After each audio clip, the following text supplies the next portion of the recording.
Hello and welcome to the Kuribros, a Yu-Gi-Oh! Anime recap podcast. I'm your host, single like a Pringle, Phoenix, and joining me off the market like yesterday's fish, it's Andy. How you doing, Andy? I'm fucking dying. Oh. I'm slowly but surely dying. Anything in particular that's causing this case of death? String cheese. Anyway, last time on the Kuribros, we covered the episodes dealing with Kaiba's arrival on the island, Kaiba's subsequent duel with Joey, Joey's abduction by Bandit Keith and his gang of goons, and his subsequent duel with Bones, and then Yugi and Joey's double duel versus the Paradox brothers, while Kaiba infiltrated Pegasus' castle. That sweet 90s James Bond wannabe rich boy trying to get a little boy in comically large shackles. Yeah. Tale as old as time. I think I saw it in a Disney movie once. The word shackles or the idea of shackles? Yes. Spectacular. So anyway, what we'll be covering in this episode is we are going to be covering the fated rematch of our spiky-haired protagonist, Yugi Boy, and the dastardly dragon lover himself, Kaiba. I don't know why I couldn't say his name right there. And then afterwards, we are going to be dealing with the aftermath of that, and we're going to be dealing kind of with some anime-only stuff, but I'll kind of get into what is also kind of within the other parts of the story. But there's a little bit of a split off there, and we'll kind of cover that. Speaking of anime onlys and split offs, you had said there was something that was manga exclusive that you would be remiss to not tell these wonderful viewers about. Oh yeah, so while the Paradox brothers, okay, so after the Paradox brothers duel, this is kind of what the events are that in the anime it's like cool 90s infiltrated Kaiba being secret agent man. So instead of that, I mentioned last episode that Kaiba went to the castle overnight. It was like, I think 2 o'clock, 3 o'clock in the morning, and the guards were like kind of denying Kaiba entry and saying like, oh, we'll give you like a room to stay and you can talk to Pegasus in the morning. You should have like no problem talking to him then. Just come on and wait.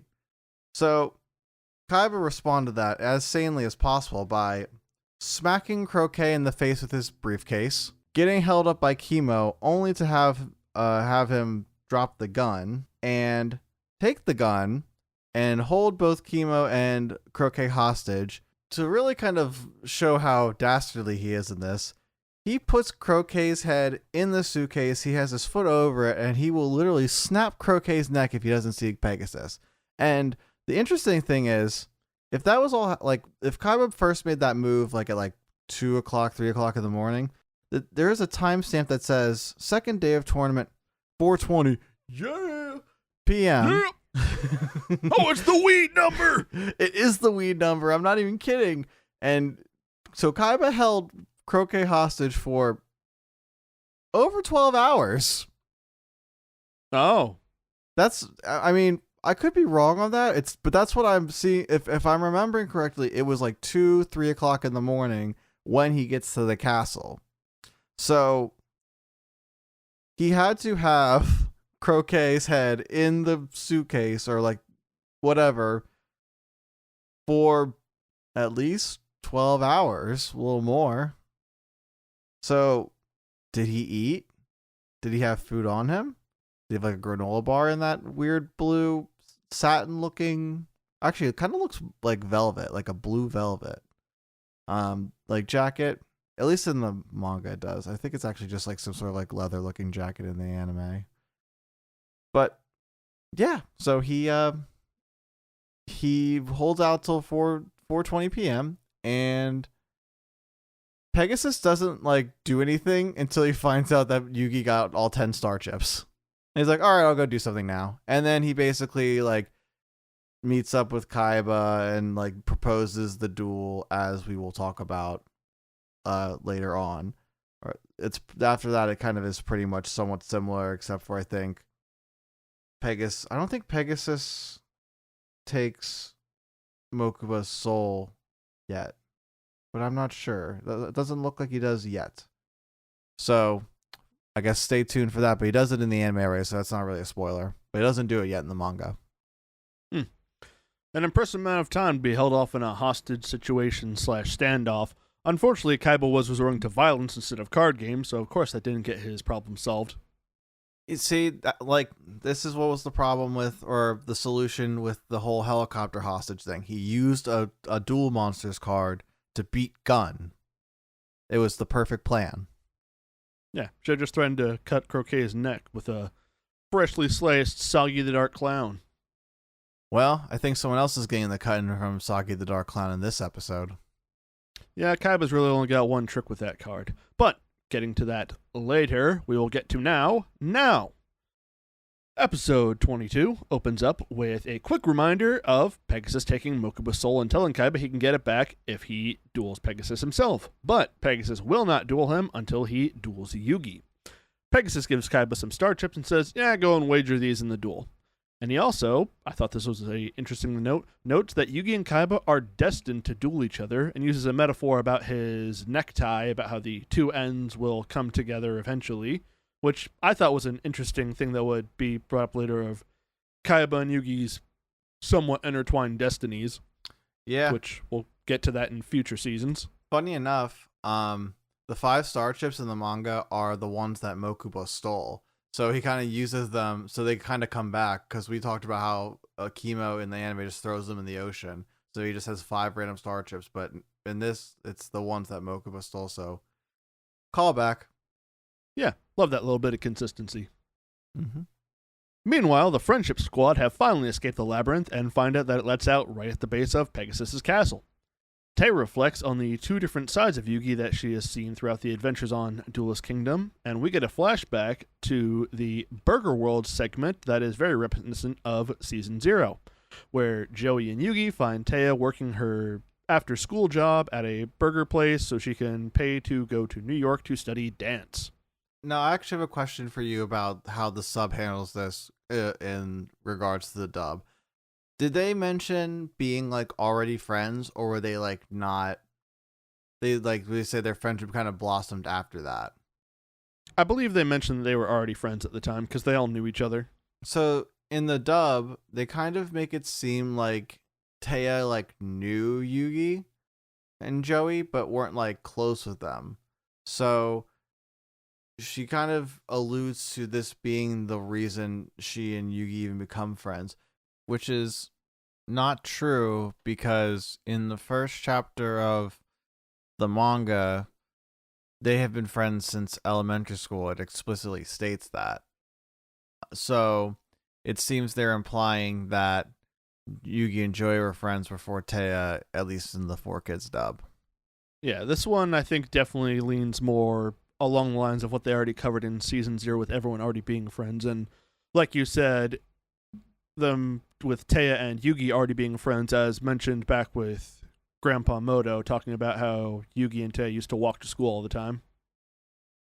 Oh, you could also mean then like another way, but I guess inconsistencies are, being consistent is hard. I have a hard time doing it. Yeah, and they have different studios covering all of this, and there could be different plot beats that they choose to drop or add on to, so could go anyway. Speaking of horrible things that are added onto this, the flashback then takes a dark turn, where somehow it gets worse from having an escaped convict holding people hostage in a burger joint. It comes about, I'm just going to come out and say it, some sort of sexual criminal trying to extort Taya. Yeah, this is anime only. I think they do it, a little bit more tamed in the 4Kids dub.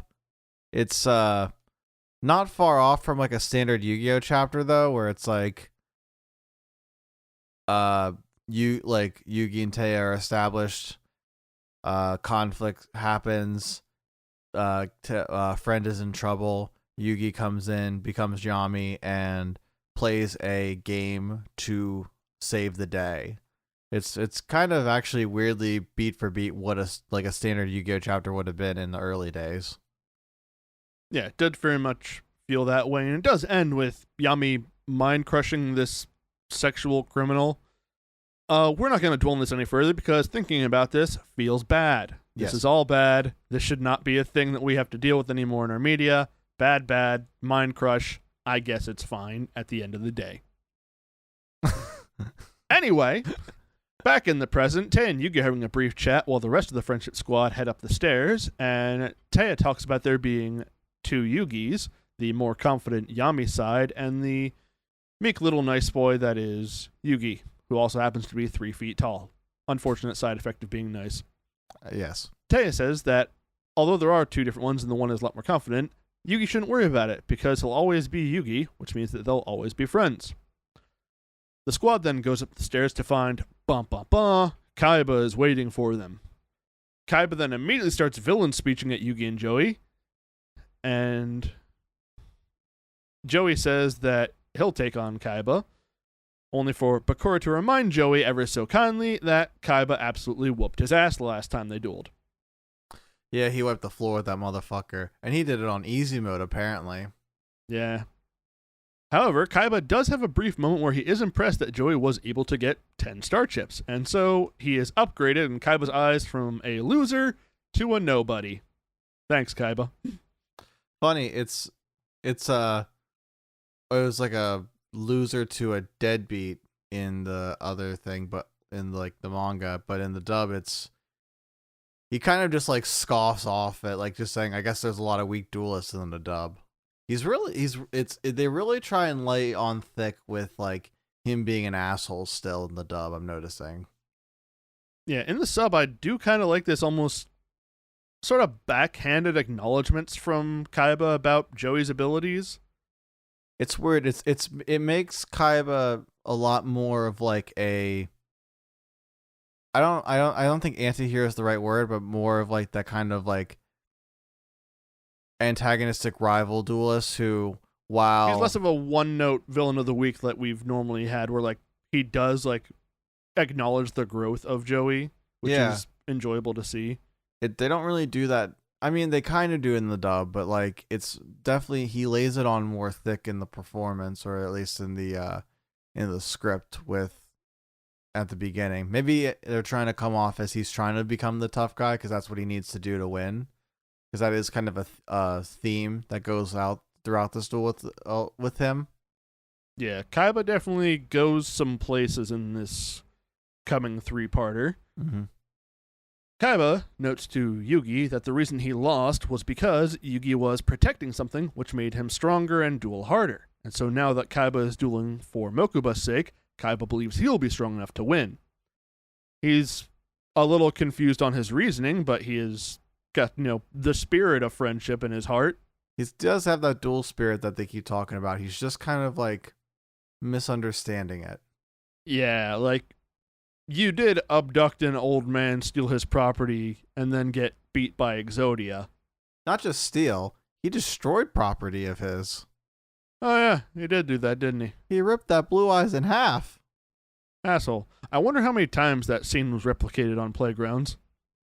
That sounds like a bad memory for someone. Someone. Not me, though. I never lose a duel. Can't lose my Blue Eyes that way. Kaiba then challenges Yugi, and despite the squad saying there's no point in dueling, since Yugi already has 10 star chips, Kaiba challenges Yugi's duelist pride, which causes Yami to come out immediately, and this is the first instance of Yami's pride being used against him, and not the last. He's like, the fuck you say you want to duel? I'll fucking take you down, motherfucker. Yeah, all you gotta do is say, oh, I didn't realize that little bitches denied duel challenges these days.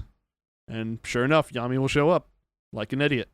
He's like, motherfucker, I set a motherfucker on fire at a burger joint. Try me. Mm-hmm. Kaiba then leads everyone onto the roof to make the duel overly dramatic, as Kaiba is wont to make things. Yeah, he's very much about the theatrics. It's crazy how like consistent that theme of, or like that personality trait of Kaiba is. He is extremely and utterly thematic, which works to the show's advantage, weirdly enough. Yeah, gotta love watching a messy bitch who loves the drama. We get a brief scene of Bandit Keith entering the castle after showing his 10 star chips. Immediately cuts back to the duel on the roof, where Kaiba is wagering 5-star chips against Yugi, and they'll be dueling this duel with his dual Beyblades. We then find Bandit Keith wandering onto a different part of the roof to watch the duel and to kill time, so I think we could have done that a lot smoother, just have a straight up transition from Bandit Keith entering the castle to going to the roof instead of the in-between. Some of these transitions are bad.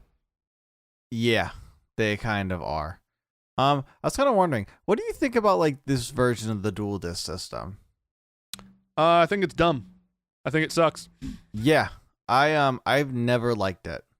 I kind of like how there's a weirdly better reasoning for it in the manga, where, so you know how they we're gonna talk about this, they add the holographic cards, which I think is actually a nicer touch than just what Joey and Kaiba were doing, where they're just kind of throwing monsters and spinning the Beyblade, kind of like Beyblade, where they would have the hand on the disc that they throw and the cards would come up, and actually you could attack the cards. They were all in play. There is a moment during this duel where Kaiba does use De-Spell to get rid of a spell card that is still in Yugi's hand. So I guess they're kind of using a bit of that. Yeah, but the rules are a little bit different, which we'll kind of get into as you get into the duel. We're playing Calvin Ball in this duel. This duel is nutty. It's nutty and it's wrong. They clean it up later.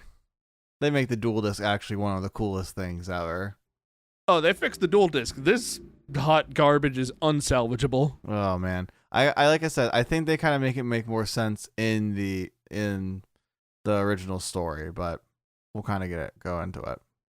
Getting into the duel now, Kaiba goes first and summons Ryukishin Powered.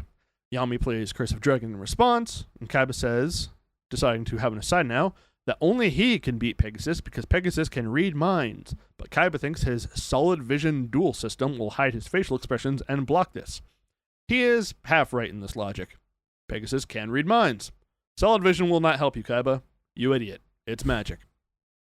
Magic doesn't exist. It's all about money and being the best at card games. And also threatening to kill yourself. That's right. He should have tried that against Pegasus. Oh, that would have stopped him on Pegasus's murder island. Yami attacks, destroying Kaiba's monster, and Kaiba then plays Sword Stalker, which is made stronger from his previous monster having been destroyed. Quick note, Sword Stalker does not have an effect. It would be cool if it did. It does not, but it's Calvin Ball. Kaiba attacks, but Yami uses Monster Replace to swap Curse of Dragon with Dark Magician from his hand. Yami then replays Curse of Dragon and passes his turn. Kaiba plays La Jin, and Yami then attacks with Dark Magician, but Kaiba uses the Mystic Lamp card in his hand to protect La Jin, Mystic Genie of the Lamp, and reflects the attack onto the Curse of Dragon. Yami and Kaiba are turbo dual horny for each other, and Kaiba has an inner monologue about playing to fuse all of his 3 Blue Eyes White Dragons together to secure the win. And that is the end of the first part of this duel. So a couple things that I kind of want to get into. So I did talk about in the original story, the cards that are the holographic cards that are supposed to be the hand are free to be attacked. The idea is you don't know what you're attacking, so you have the risk of attacking a high-powered monster and losing the battle yourself. So say Yugi pulls out Celtic Guardian or something, and he attacks one of the cards in hand, and the card that is attacked is Battle Ox or something. Yugi loses that battle, and I don't know if the monster would be destroyed because we don't really get to see something like that, I don't think. But I would assume he would at least lose the life points. But think of it being what if it was the Blue Eyes White Dragon? They seem to omit this from the anime, as Kaiba made the opening move by attacking one of the cards in Yami's hands and successfully hitting Feral Imp, bringing Yami's life points down to 1700. And then later, Curse of Dragon gets destroyed while in Yami's hand by the same Genie Lamp combo, but in the anime, Curse of Dragon is, I think, technically on the field. They're swapped out, and so he can bring the monster up. I'm pretty sure he's still technically there. So, I don't know. It seems like that probably, if they could have put that in there a little bit, it might have made a little bit more sense.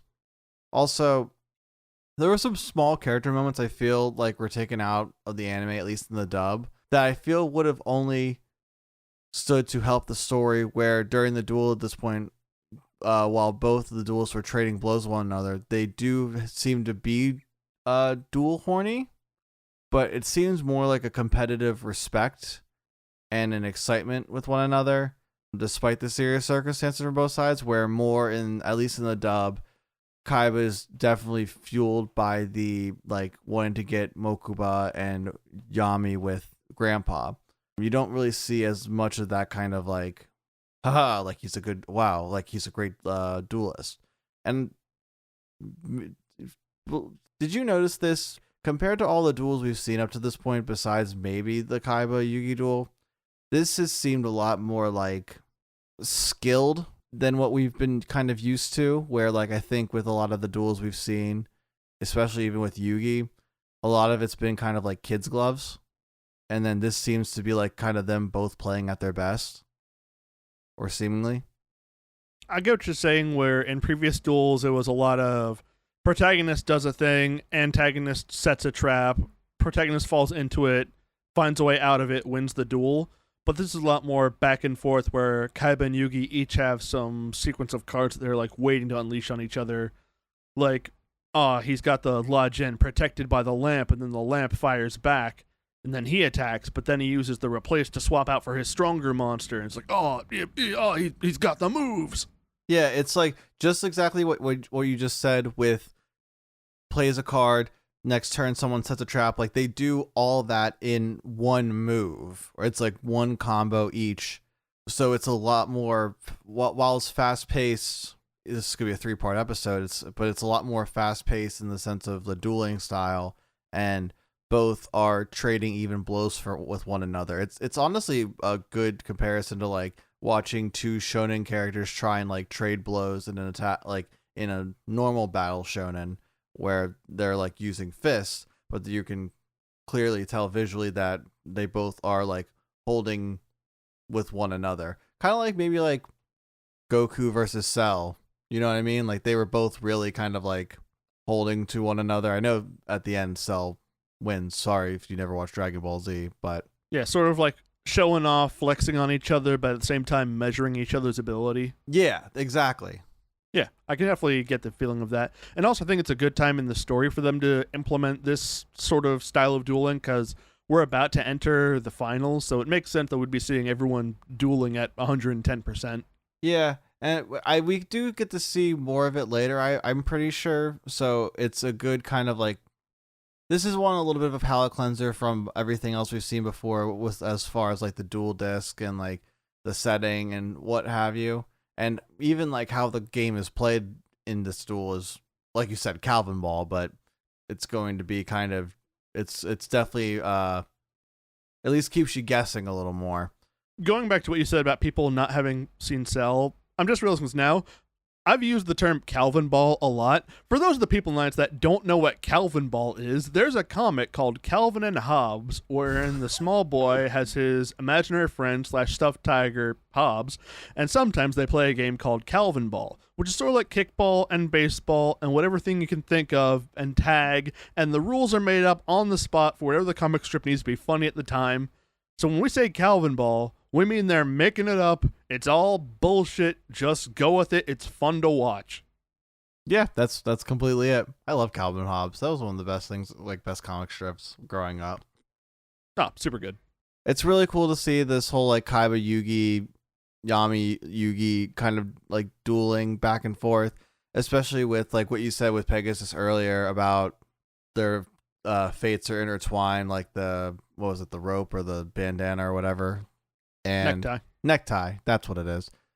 Also, I want to insult Pegasus's fashion sense, which is very easy to do because the man dresses terribly. His necktie is literally just like a shoelace wrapped around his neck and tied in a bow at the front. Isn't that just a what is it called, a bow tie? But it doesn't have like the big connecting bit. It's just the bow tie itself tied around. There's no like ornamentation around it. It's a big bow to keep his dumb ruffly collar held up. I hate it. Well, you ain't wearing it. No, I'm not. You're going for comfy. Oh yeah, Hondo P every day. All right. So now, as we move on, do you have anything else before we? No, I've said everything I have to say about the way this starts. I like the Peanut Gallery having their little thoughts about just being impressed by the way the duel is going. I like Kaiba's, I'm going to say, a bit more fleshed out characterization in the sub versus the dub. And I kind of wish that we'd gotten this more fleshed out version growing up, but still enjoy the Kaiba that we did get.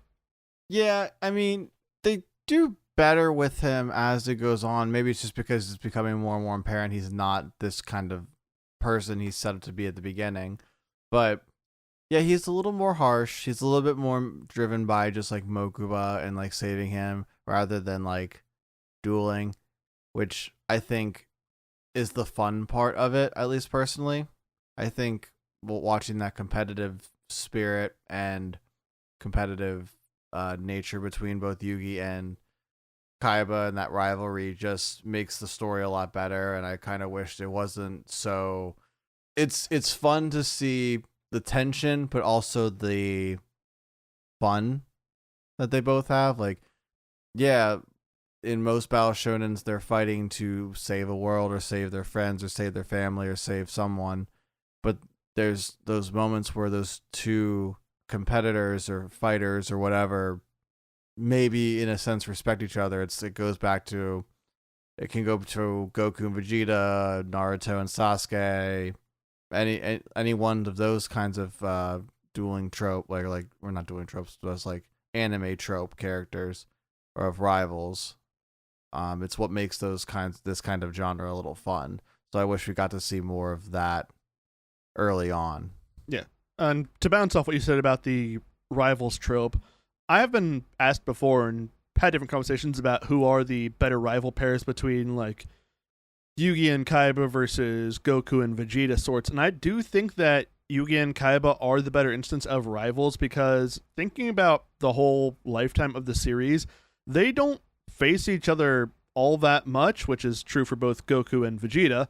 But I do think that they do have a lot of interactions with each other and are able to bounce off of each other in ways throughout this show that a more battle-focused show is not able to display throughout just different settings, like Kaiba just talking with Yugi and getting his deck back when he first arrives on Duelist Kingdom, and things that we'll see going forward, like they're teaming up in Battle City and the sort. I do think that it is a dynamic that is not explored super often, which is rivals that have to exist in each other's space, and I do think that the show does it very well. Yeah, and it going off even with just the original story, just from what I remember reading of the whole thing, every time Kaiba and Yugi face each other, be it this rematch or the rematch we'll inevitably get later in the series, they stake a lot of meaning on it and stake a lot of fate and connection and with these two characters. So it's very deliberate, where not that I very much love the Goku Vegeta rivalry, and I think it's explored better in some ways than others, but Toriyama as an author was always winging it. A lot of these kinds of things kind of fell into place, whereas like you said, Yugi and Kaiba rivalry is a little better in the sense of it's all meant to be, and it all kind of works for the story. Like, and here it works for a lot of this is a lot of like great growth for Yugi's character, and I think it's a lot of great growth for Kaiba's character, and I feel like every time they interact, that growth becomes more and more apparent, or it becomes apparent later in some senses. Yeah. Well, I think we've stalled out enough getting to the next part of this duel. How about you? All right, well, no, yeah, I'm stalling because it's my turn. So next, I will be covering both episodes 23 and 24, the last two parts of the duel, which covers chapters 43 to 47, roughly. We return to the duel, and we find Yami curious about Kaiba's strategy as he seems eager to get the match over with quickly. Kaiba starts to taunt Yami as he makes his next move. He equips Dispel, the magic card, to Lajin, the mystical genie of the lamp, and takes out Yami's swords of revealing light from his hand. Same thing kind of happens in the manga, but Dispel is not the cause, it was just attacking with the card. Yami draws and sets Mystic Box on the field and plays the quote-unquote spell card. It's shown as a trap card, Eye of the Truth, and I'm pretty sure it's a trap card in real life. Yes. The Eye of Truth in this instance reveals the hand of the opponent. Yami is stunned to find that Blue Eyes White Dragon is already in Kaiba's hand, but he has chosen not to play it, which confuses Yami and also the gang. I want to note, I don't know if they portrayed this in the dub as much, but Kaiba is super pissed off that Yugi looked at his hand and even talks about how humiliated he is that Yugi can see it's what very he dramatic. has. It's very dramatic. Like, calm down, man. It's a game. He's like, I'll never forgive you for making me show you I have cards in my hand in the cards in your hand game. You wouldn't look at me when I'm changing, would you, Yugi? That's gross, you pervert. You sick bastard, Yugi. You don't deserve to be a duelist. God. Well, like in at the end, the cliffhanger at the end of the last episode, Kaiba reminds the audience of his plan to fuse all three Blue Eyes to make Blue Eyes Ultimate Dragon. Kaiba seems to insinuate in the dub that even Yami/Yugi wouldn't be able to predict the fusing strategy, but in the manga, Yami/Yugi picks up on the idea right away, but has no idea how to stop it at the moment. Yami then plays Mystic Box, which ends up skewering Kaiba's Ancient Lamp card and has Dark Magician destroy Lajin. Yami feels as though he has the upper hand and will take down Kaiba before he can bring out his ultimate monster, but Kaiba is feeling more than prepared. Kaiba starts his turn and plays Sagi the Dark Clown in defense mode, and then sets the Crush card, spell card on the field, and ends his turn. Yami is suspicious of Kaiba, so Yami withdraws his Dark Magician and brings out Gaia the Fierce Knight to attack Sagi, but Yami fell right into Kaiba's trap. Yami is starting to lose all of his strongest monsters right before his eyes. They're all kind of flickering. They're all kind of looking all glitchy.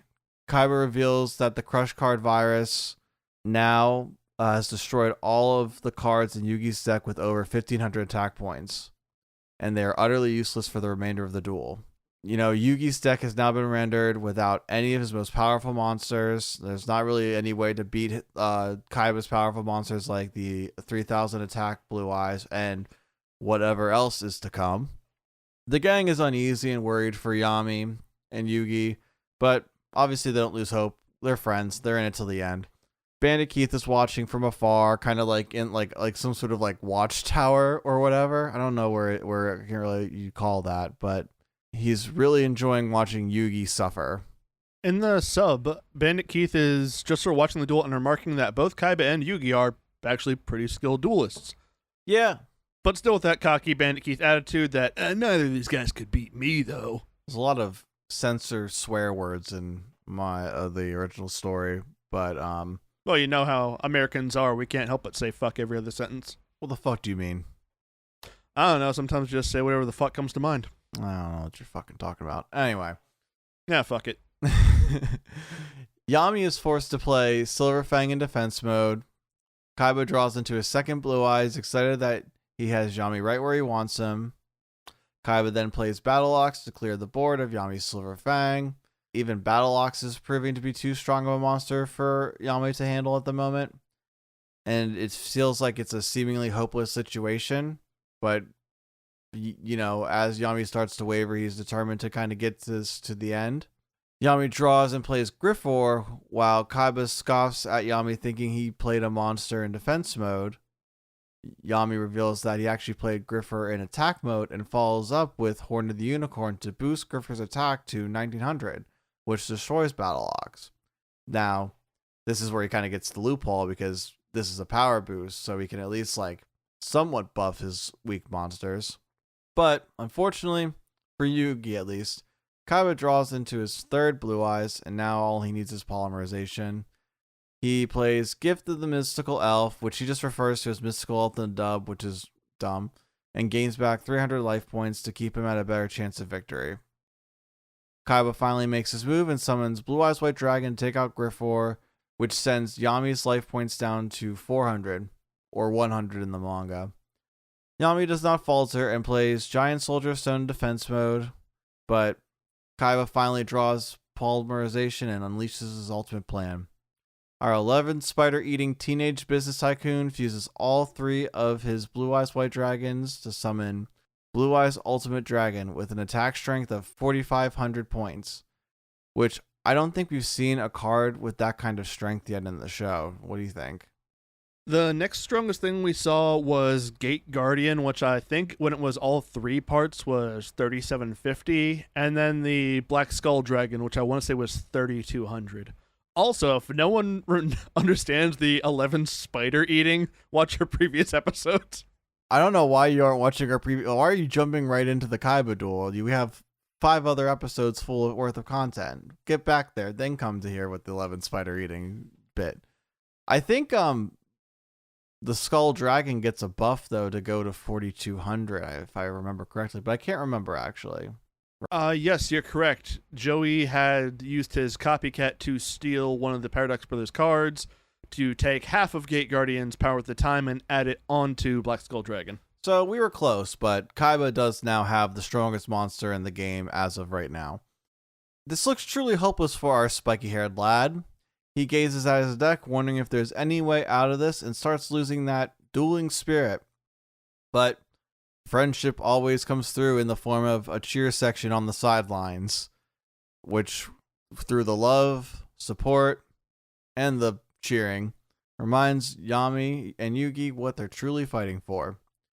His resolve is revived, and he won't let this challenge overwhelm him. But this draw is everything. Will he believe in his cards and his friends? What will he draw? Is it the answer? Why am I asking questions when I'm about to answer it in the next 60 seconds? Find out next time on Yu-Gi-Oh! And I did the bit again. Was it funny the first time? Probably not. Let's get back to it in episode 24, the conclusion of this exciting rematch. We left our oddly dressed protagonist drawing his next card in hopes for it to be the one to turn this duel around for him. Yami chuckles as he proclaims he has found his way around Kaiba's big, bad, 3-headed dragon child, and brings out the ultimate card to start the end for Kaiba. Let's bring out the true ultimate beast, the master of our life, the true OG motherfucker, the realest boy, the come-through clutch champion himself. Behold, our distinguished listeners, as Yami summons the man, the myth, the legend, Kuribros!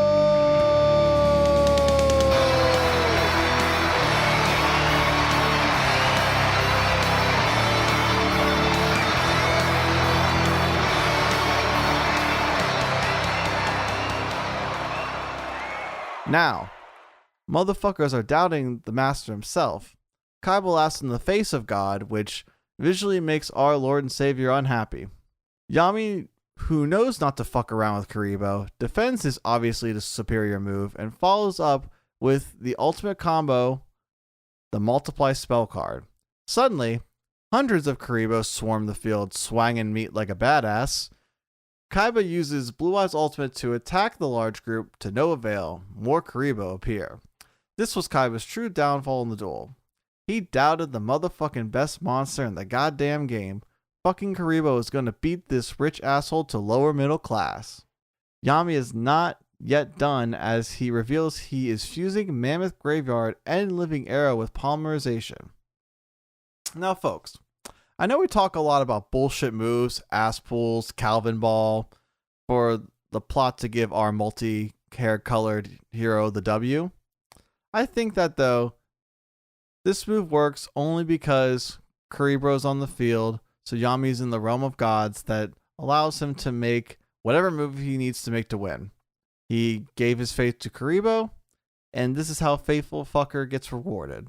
Yami uses the Living Arrow card to fire Mammoth Graveyard and Polymerization at Blue Eyes Ultimate Dragon. Blue Eyes is looking a little worse for wear, as Mammoth Graveyard is an undead dark type monster. It cannot properly fuse with light type monsters, which is, I don't know, weird, but like I said, realm of the gods. The monster is losing 1,200 attack points as the duel continues. Kaiba's demeanor is suddenly changed, probably questioning his actions when facing God in the fur. He has lost control of the duel, and his path to victory has been destroyed. As we can kind of tell, like, throughout this duel, he was really playing like a control kind of system, I feel like, if we're kind of talking in trading card game terminology, wouldn't you agree? Kind of like that kind of way. Definitely playing a lot more tricksy, prepared for bait and switches on the opponent. Yeah. Yeah, definitely more like he wants to control how Yugi plays the game. But never question the power of Kuribros, Kaiba. Never do it. Kaiba does not learn from his mistakes as he desperately tries to take out the Kuribros army, only to end in unavoidable failure. Yami has Kaiba cornered, even worse than the manga, as there is a certain draw rule that prevents Kaiba from drawing any more cards as he has 5 cards on hand. Kaiba is utterly helpless to Yami's divine combo. Kaiba is panicking, fearing he's going to lose his brother. He believes he is the only one who can save him. He doesn't believe Yami or Yugi has what it takes to face a monster like Pegasus. So he feels if he loses this match, he's going to lose any hope for saving his company, his brother, like having the gang beat him. You know, it's all fucked. We even see this in visual manifestations from Kaiba's perspective. The gang outwardly sees Kaiba as just very suddenly quiet, curious on why he's taking the loss as hard as he is. Quick question about Kaiba's visualization and what you saw in the dub. Did you also see it manifest as Mokuba inside the melting blue eyes white dragon? Yeah, it was like that too. All right, just wanted to be sure that you guys got that, because oh boy, I did not remember that part of this episode. I don't really either, but I will also admit, I didn't remember Pegasus gave Kaiba 5 star chips. I thought Kaiba took all 10 of Yugi's star chips, and Mai had 10 extra star chips for Yugi just on the fly. So, Yami draws into his next card and plays Celtic Guardian to finish the duel, taking out one of the 3 heads of the Blue Eyes. Yami has to destroy all the heads to destroy the monster, but Kaiba loses the life point difference, bringing him down to 400 points. A stunned Kaiba finally speaks up and declares he cannot lose, because then he can't save Mokuba. He realizes that he has no cards to get out of this mess. Kaiba walks backwards towards the edge of the duel arena with a long drop behind him. Kaiba eggs Yami to attack, but the force from the destruction could cause Kaiba to fall off the edge. If Yami doesn't attack, though, it would be the loss for him. Kaiba makes his move and plays Monster Reborn to revive the recently destroyed Blue Eyes head, and it gets his 3,000 attack points back. But he cannot attack the turn he revived Blue Eyes, so Yami now has to make one of the biggest decisions he's had to make thus far in the show. Yami and Yugi are internally at odds with the decision. Yami's resolve tells him to attack, but Yugi tries to argue for another way. This is kind of the first time we have seen true conflict within Yugi, I feel like. Yami begins to call the attack on the weakened Blue Eyes head. Taya is seen running towards Yami to object the move, and Yugi actually overtakes Yami. I think this is like the first time he ever has done this too, to stop the attack. Yugi falls to his knees, visibly shaken from his decision, because obviously he knows what this means, as Kaiba then delivers the final blow to win the match. Yugi is left in tears, as he had just lost his chance to save his grandpa, and now he has this newly found uncertainty within himself that he must face to repair his dual spirit. Kimo, who was looking on the entire time, reports to Pegasus that Seto Kaiba has defeated Yugi Bodo and allows him into the castle. Bandit Keith is utterly confused by Yugi's final move, because obviously he's a selfish fucker like that. The gang rushes to his side. Yugi verbalizes his fear of Yami's willingness to cross a line like that to win a match. He even declares he's too afraid to ever play Duel Monsters again. Taya comforts Yugi and reaffirms that he made the right decision, as it's a fucking game, man. Kaiba boasts that Yugi lost because he shows weakness and he should have finished his attack, as that's what Mr. Throws a Card and a Gun would do. Taya has an actual really nice rebuttal, and I think this is a good character moment for her also, exclaiming that Yugi did the stronger thing because it is batshit crazy to throw your life away for one card game. Like I said, it's a fucking card game. She says something in the manga along the lines of, "You bet your chip of life as it was nothing. You lost to yourself. When you realized you were going to lose, you didn't have the courage to keep living." Because I know the dub says he would fall and hurt himself. I think any reasonable person would know that if he fell from the drop, you could see if you watch the show or read the manga. It's a long drop. He's not living that. This actually leaves Kaiba kind of speechless as he walks towards the council, leaving a broken Yugi with 5 less star chips and little hope into the castle. And that is the end of the rematch of Yugi and Kaiba. Got anything to add?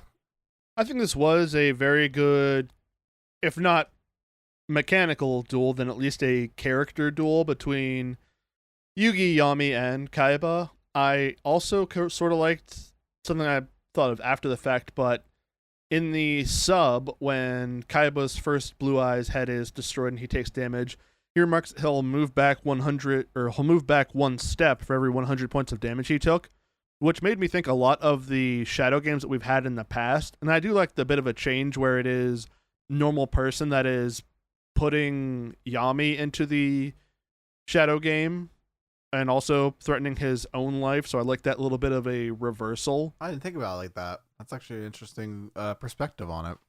And I also liked how they portrayed in the sub, the same as in the manga, where Taya is calling out Kaiba for giving up on the duel and throwing away his chip of life, and says that, like, Yugi giving up the duel saved his life. Yeah, this has been probably the most exciting duel up to this point. It blows just about every other duel we've had so far out of the water. I think what makes it good is not necessarily the duel itself, but what the duel represents for both Yugi and Kaiba. Well, I think was interesting, I feel like you saw the characters' personalities go throughout the duel. Like, instead of how, like, we keep going back, or I keep going back to Battle Shonen, you kind of tell a lot about a fighter by the way they fight and how they fight with another, especially another of equal strength. We got to really see that translated well through what moves they made. Their kind of ideals kind of clashing. I mean, even if I know I made a whole hype thing about Kuribros for obvious bits for our show, but Yugi did play one of the strongest monsters, or I say one of the strongest monsters, but objectively one of the weakest monsters in Duel Monsters, even at that point in the show, and faced a big Goliath like Kaiba and still bested him. It's always kind of that underdog beating the higher class. I don't know, but it was translated well in this duel, and I think that was the biggest highlight for me for these 3 parts. A little difference between the sub and the dub. In the sub, there is no line of Yugi saying that he'll never duel again or anything like that. Just sort of traumatized at the knowledge that he, or at the very least, his body almost killed someone. Yeah, they really make Yugi in the dub very dramatic in that sense. It's a weird throwaway line. I do get what it's trying to come across with. He doesn't know if he can duel without Yami, but also he doesn't want to duel with Yami because of what Yami is willing to do now. And so it creates this kind of like mistrust now. So it's like, how can he ever duel, balanced in this way?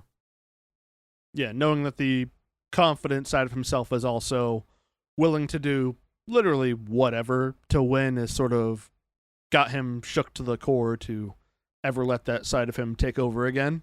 Understandably. Yeah, well, I wonder how he'll get out of this one, because he is our protagonist, so he does have a lot more adventure because we have to cover a lot more. So let's see the beginnings of him licking his wounds and starting to get back into the dual champ we know and love. Surely a trauma like this cannot be overcome in one meager episode. Anyway, let's move on to the one meager episode where he gets over this trauma. Well, I will say I kind of disagree with that, because you do see kind of the trauma spill over into his next actual duel, but we will cover that next episode. Or I don't know. Actually, yeah. I forget which episode we're going to cover it in, but we will cover it soon. In the future. We'll get to it. Anyway, in the now, episode 25, which also covers parts of chapters 47 and 48, is mostly an anime-only thing with little bits of it here and there showing through. Opens up with Yugi having war flashbacks to the last episode and lamenting on how he almost did a murder, and feels regret for interfering in Yami's duel, because Yugi feels that he's useless without Yami's more confident and capable side. Joey offers Yugi his star chips, rationalizing that he's only in Duel's Kingdom because Yugi gave him a star chip to get on board the boat, and he's still got time to gather more.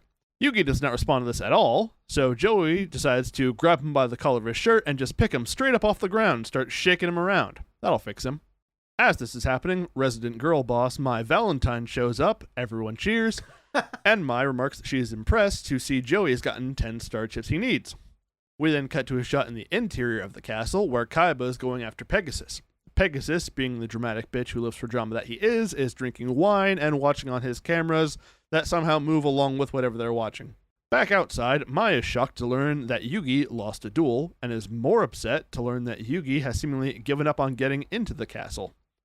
Mai offers Yugi some star chips so he can get in, showing that she has a total of 16 star chips and has no problem giving a few of them back to repay Yugi for the whole panic thing. Mai does this on the stipulation that Yugi will face her inside the castle, but Yugi is still 1,000 yards staring too hard to register any of this, and Mai isn't having any of his emotional bullshit and says that if this is how Yugi gets after one loss, he isn't worth the generosity and instead challenges Yugi to a duel. But Yugi's still thinking about the war, so he's a little busy, and instead Taya challenges Mai to duel in his place. Mai accepts on the condition that if Mai wins, Taya cannot talk about friendship anymore. The stakes have never been higher. Seriously, that is actually probably the crux of the show. So if you take the crux of the show out, not even the crux of the show. That's all Taya's character is. Yeah, it is. Mai's about to take out a different character. Make it Tristan. Come on, Mai. Get him out of here. I don't even think Tristan has said a line these last 4 episodes. No, not other than generic cheer or you got this, you are confused because he's not a good duelist. So he's like what is happening? And someone who is clearly superior goes, you idiot, this is what's happening. He's an idiot. Yeah. Waste of a character slot. So, the duel begins, and Taya starts off going first and playing Petite Angel. Mai responds by playing Harpy Lady, setting a card, and then killing off-brand Kirby. Mai tells Taya, fight harder. Taya responds by playing Fairy's Gift, setting a card and attacking Harpy Lady, but the attack fails due to Mai putting an equip card on her Harpy, which I believe is something like Rose Whip. Yeah, I think it's the whip first. Rose Whip. It's now Mai's turn, and she attacks back, destroying the Fairy Gift. Bakura relays what's been going on in the duel to the Peanut Gallery in an attempt to use Yugi's hyperfixation to snap him back to reality. Whoop, there goes gravity, but it doesn't do anything. Mai and Taya start to shout at each other about the merits of supporting your friends, and Taya feeling responsible for Yugi's loss. Mai tells Taya that it's conceited to think that Yugi's wins and losses are due to her cheering, and Mai goes back to dueling, sets another card, and passes. Taya draws Shining Friendship, thinks about Friendship, and summons Shining Friendship. Mai attacks Friendship literally, but Taya protects Friendship, also literally, with Waboku, preventing any damage and destruction. The metaphor stopped being subtle a long time ago, and this is almost painful. And it gets worse, because Taya now equates Shining Friendship to the Friendship Squad's real friendship. Someone give me a word count on friendship so far. Joey yells at Yugi to pay attention to the duel and hear what Taya is saying about friendship, and Little Man starts to come back to his senses. Taya sets Magician of Faith, equips Shining Friendship with Silver Bow and Arrow, but Mai responds with Cyber Shield on her Harpy, so it is still the stronger of the two, and uses D-Spell to get rid of the Silver Bow and Arrow. Mai then attacks the Magician of Faith instead of the Friendship metaphor/real card, and Taya uses its effect, add a card back from the graveyard, which is the Silver Bow and Arrow. Mai and Taya continue to animate argue about friendship, and Mai's words about having inner strength to make your own decisions resonates with Yugi, so I guess both sides of the argument help him out. Yep, pretty much. Taya swears to support Yugi until he has the inner strength to make his own decisions, and then Taya uses a combination of the Silver Bow and Arrow she got back from Magician of Faith, Elf's Light, which she just drew to power up light monsters, and her own D-Spell to remove Cyber Shield from Harpy to make Shining Friendship stronger than Harpy Lady, and for some reason this also turns it into a twink. Yep. I don't know why. It's, I don't know. I kind of glazed over at this point of the duel. Nah, don't worry, duel's almost over. Shining Friendship, now stronger and also a twink, has all the power it needs to destroy Harpy, and Mai considers using the Harpy's Feather Duster she has, which would get rid of all of the spells that are making Taya's monster stronger, but decides not to and just concedes, saying that once her harpy has been destroyed, she does not want to go on dueling anymore. And so Taya gets the dub. Yugi is now back to factory settings and accepts the star chips from Mai and says that he'll make his own decisions from now on. The friendship squad plus Mai then all proceed to enter the castle, and that's where this very brief episode ends. Yeah, it's a very quick one. Yugi does notice that Mai had Harpy's feather duster on the field and was shocked that she didn't use it. But I think this was kind of Mai's like subtle way of being like, oh, we just need you to wake up. I don't need to win the duel. I just need you to be back to you. Gaslight, gatekeep, girl boss generosity? You love to see it. So I guess I'll kind of go into what actually happens in the original story, because not everything has to be a duel. Not everything. We don't need Taya or Tristan. But if everything's not a duel, how do we get kids to buy the cards? Okay, you're right. That's true. But there's no Mai versus Taya duel. Yugi does not spend the entire episode remembering the war, licking his wounds, crying. There are actually plenty of differences right off the bat as the gang surrounds Yugi and shows their supports to get 5 more star chips and gain entry to Pegasus' castle. This kind of actually lifts Yugi's spirits and brings back some of that determination he was losing. The gang goes off to find some sort of straggling player, or like a player killer or something, to take on to get 5 more star chips. To Chemo, stopping them, letting them know that all the players who didn't get 10 star chips by this point are being shipped off. There's no one else to duel. He also mentions that Kaiba does not count after Bandit, Keith, and Joey, and there's a third duelist who checked in and said they would be back with the 4th. This is where Joey offers the star chips to Yugi, and Mai comes in to repay her debt. Yugi does at first refuse, but does not do it because of his loss of duel spirit. He's afraid of being selfish, and that's what lost him the match to Kaiba. Like, he kind of feels like he made the selfish decision and lost the duel, but he's kind of just mostly in his own head about it. Joey snaps Yugi out of it by reminding him he has something precious to him that is more important, and that he should do everything he can to protect it. It's a real cool Joey moment. Really shows off that friendship we've been really hammering home for the last 48 chapters plus. Mai adds that she got the extra star chips to repay her debt to Yugi and earn the right to face him in a duel. Sure, but there was something more. She wanted to see the gang who called her a friend again. This is the first time she has had a real friendship with anyone, it seems, and the star chips are a token of her appreciation for that. Yugi then kind of sees her point of view and graciously accepts the star chips, and they all head for the castle.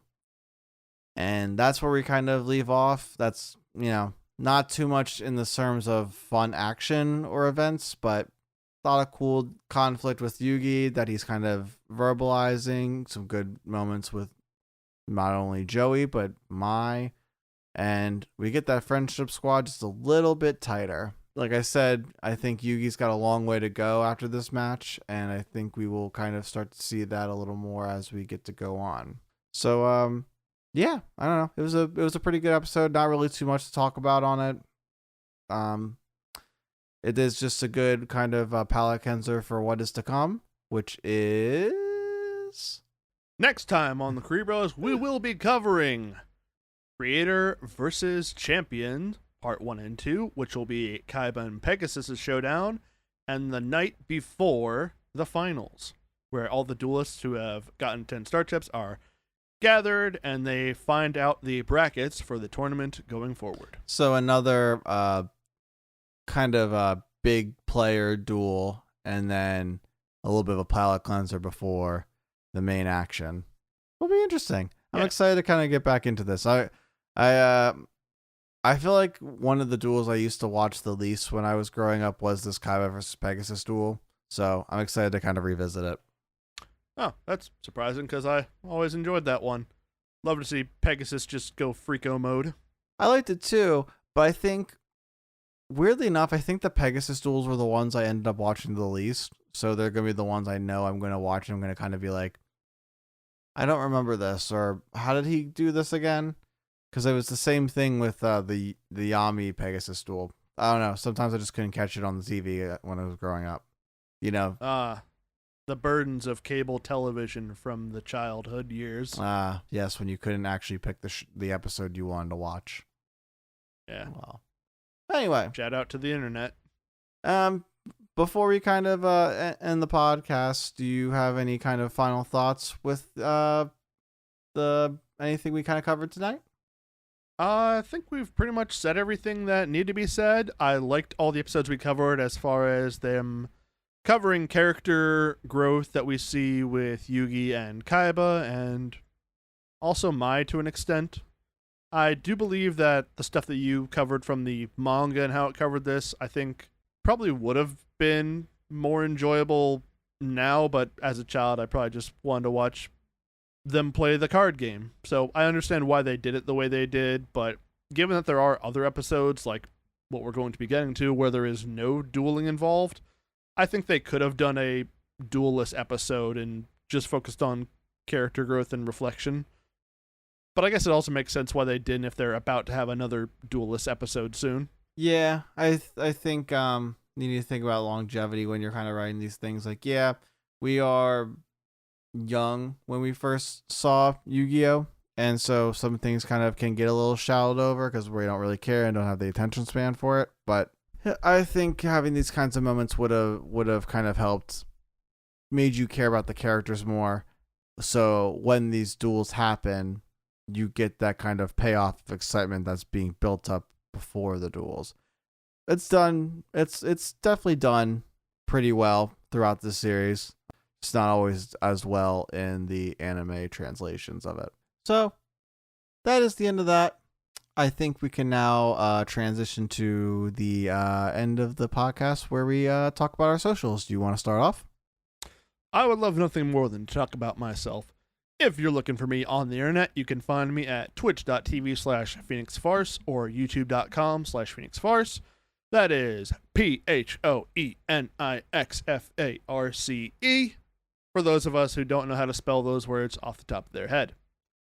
There you can find me playing various video games, mostly card games. So playing a lot of Yu-Gi-Oh! Master Duel, Marvel Snap, MTG Arena, and the sort. Come stop by to watch me cuss out the meta and complain about cash tier and tier limit. Where can people find you on the interwebs? So you can find me, as of right now, on Instagram at apapassergi, PAPPASCRGI. That's where you'll find any kind of content I create that isn't... Well, you'll see Kuribros stuff on here, but music, art, anything of that nature. Maybe some other things that I do on the internets as well.